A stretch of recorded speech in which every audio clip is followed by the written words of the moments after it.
Mr. Clarke, please.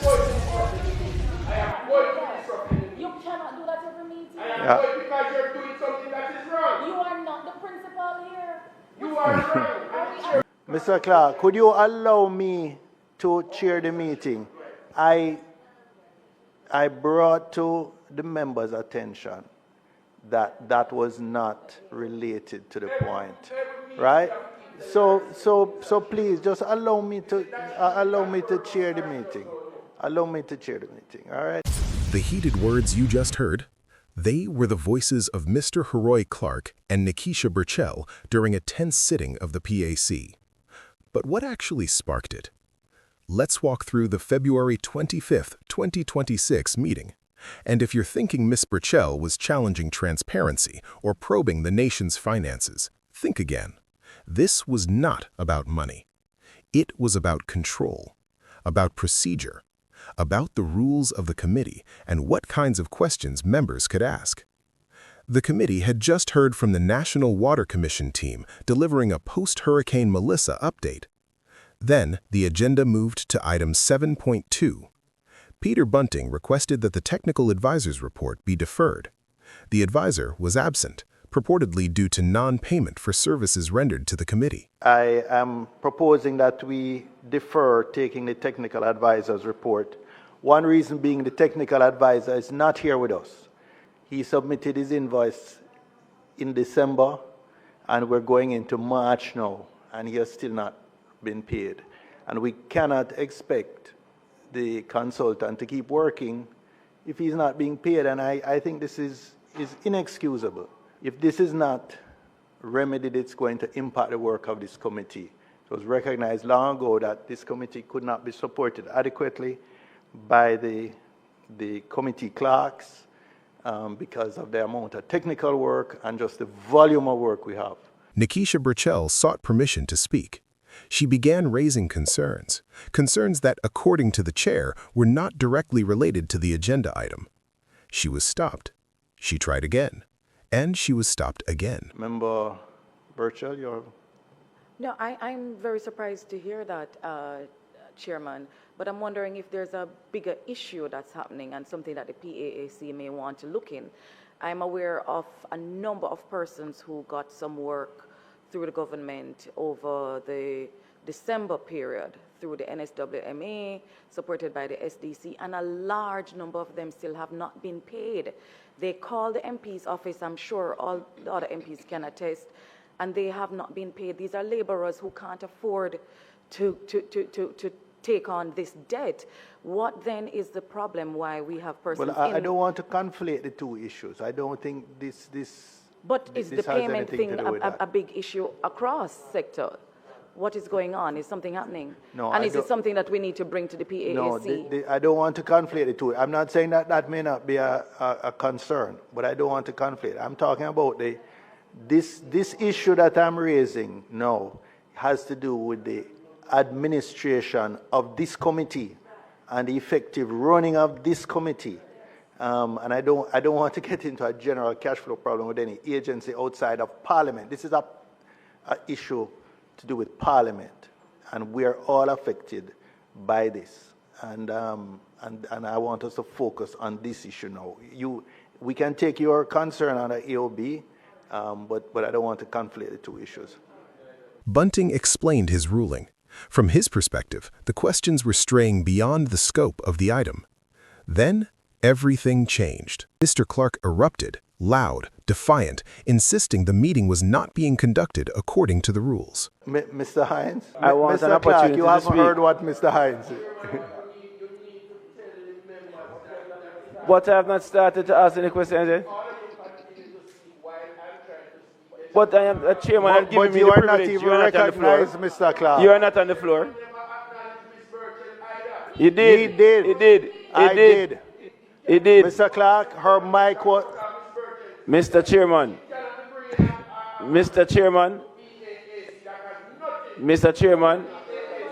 The increasing of your volume does not make you correct. And Mr. Chairman, I am saying... Mr. Clarke. Mr. Clarke, please, increasing your decibel does not make you correct. Mr. Chairman. Mr. Chairman, I am Mr. Hines, asking. just... You have said that You have said that Mr. Mr. Hines, ignore Mr. Clarke and just make your contribution. Yes, you have said that the technical advisor submitted. No, Mr. Clarke, please. You cannot do that every meeting. Yeah. Because you're doing something that is wrong. You are not the principal here. You are wrong. But Mr. Clarke, Mr. Clarke, could you allow me to chair the meeting? I brought to the members' attention that that was not related to the point, right? So please just allow me to chair the meeting. Allow me to chair the meeting, all right? From that moment, the tone shifted. A debate unfolded. Should members be confined strictly to the listed agenda item or allowed broader questioning to uncover deeper issues? Objections came from both Mr. Newell and Ms. Burchell. A verbal tug-of-war over standing orders, the powers of the chairman, and the scope of the committee. Mr. Newell? Thank you, Chairman. Just in terms of the running of the committee, Chairman, it is unfortunate that I'm going to say this, but I think we need to get some understanding of the role of the chairman vis-a-vis the members, and that we can't just bully and shout out to get our own way. That is one.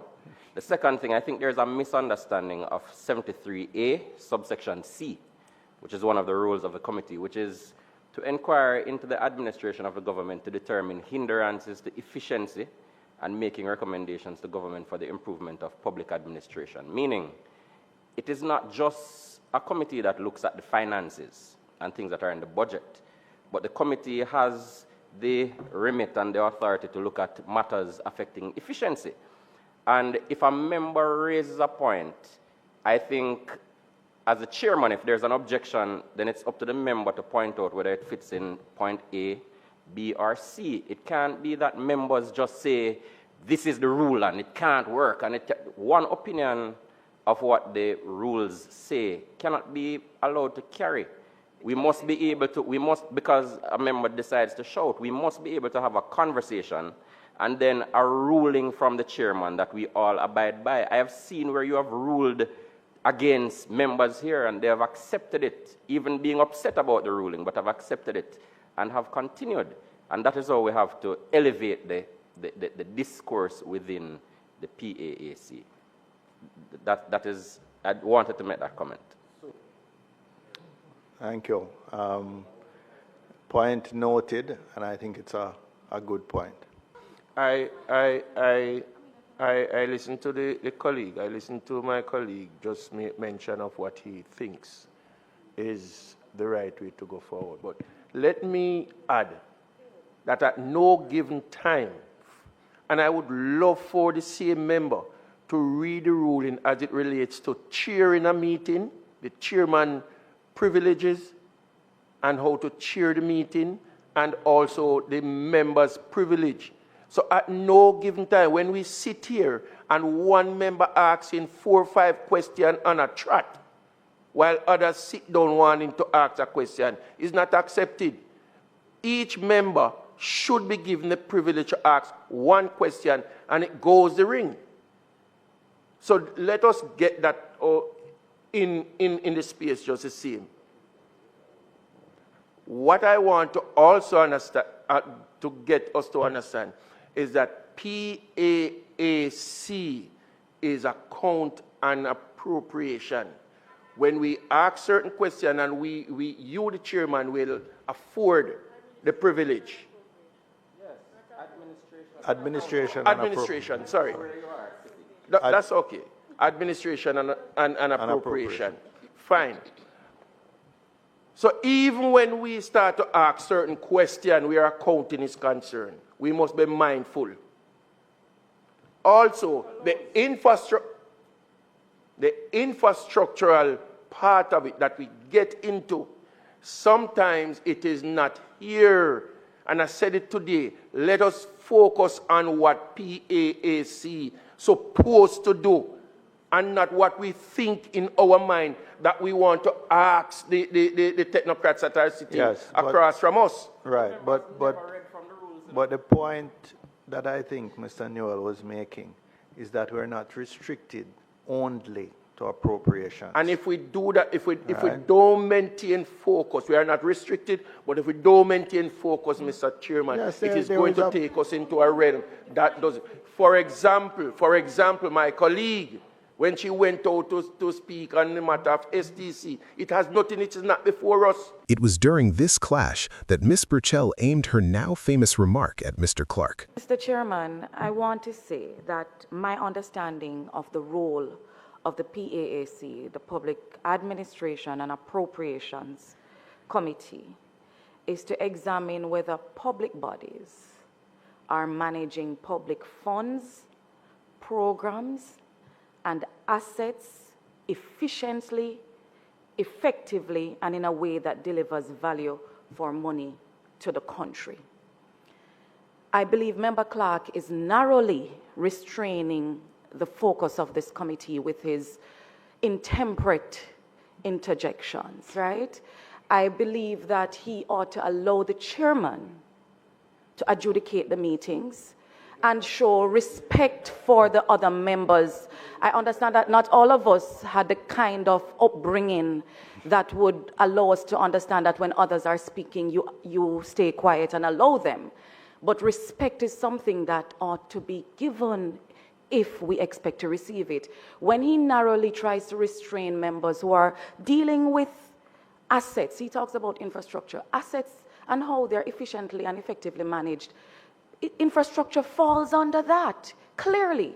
I think he ought to refresh himself on what the PAAC is about and how it really and truly should help us to get the answers that we all should be seeking on behalf of our constituents. I don't know what his motive is, but ours is clear to get the answers for the people, and we are acting within the remit of the PAAC. He needs to consult the dictionary. Yeah, and when you're making when we're dealing with an issue like Hurricane Melissa recovery, it is obvious it's going to overlap other committees, all right?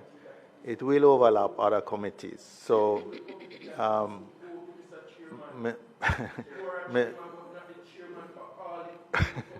Mr. Newell? Rule, Chairman. Thank you, Chairman. I know that the member knows the appropriate name of the committee.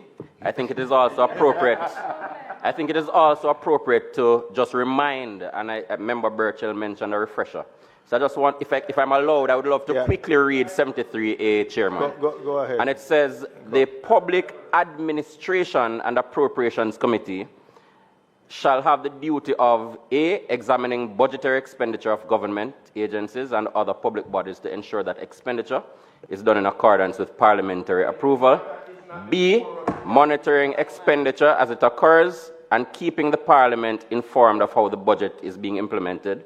And C, inquiring into the administration of the government to determine hindrances to efficiency and making recommendations to the government for the improvement of public administration. Chairman, I think just out of respect, if a member is going to make a point that the rules are not being adhered to, the member owes the committee the respect of at least pointing out the rules and telling how it doesn't adhere, as opposed to continuing to perpetuate the view, Chairman, that the public has, that we're not serious about business in Parliament and we're just making noise and we're just a rude bunch and we're just reinforcing the idea that crassness and crudeness and rudeness is the way to have your way. At its core, it was a disagreement over interpretation.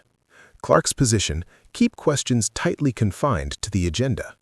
Other members take a wider approach: ask what is necessary to get full answers. 2 interpretations, 1 meeting, and a spark that turned a routine procedure into a loud, chaotic moment of disorder.